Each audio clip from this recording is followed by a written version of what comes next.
আপু, আমার নাম কাশফিয়া। এটি একটি সত্য বাস্তব ঘটনা। ঘটনাটি ঘটেছে আমার দাদির সাথে।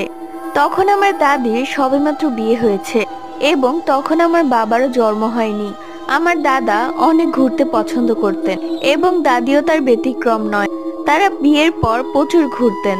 মামার বাড়ি, নানার বাড়ি, চাচার বাড়ি, সবার বাড়িতে বেড়াতে যেতেন। তাদের বাড়ি থেকে কয়েক মাইল দূরে একটি সিনেমা হল ছিল। একদিন দাদা দাদিকে বলল যে সিনেমা দেখতে যাবে। দাদিও তার সব কাজকর্ম শেষ করে রেডি হয়ে বসেছিলেন দাদার জন্য। দাদা কাজ থেকে বাড়ি ফিরেই দাদিকে নিয়ে সিনেমা হলে চলে গেল। ছবি দেখতে দেখতে বেশ রাত হয়ে গেল এবং রাতে তারা বাড়ি আসার পথে কোনো গাড়ি পাচ্ছিল না। গাড়ির সন্ধানে অনেক দূর পথ হাঁটলো। সামনেই দেখে একজন মুরব্বি দাঁড়িয়ে আছে। এই মুরব্বিকে তাদের চেনা চেনা মনে হচ্ছে আগেও কোথাও দেখেছে। মুহূর্তের মাঝে মনে পড়লো সে তো 2 বছর আগে মারা গেছে।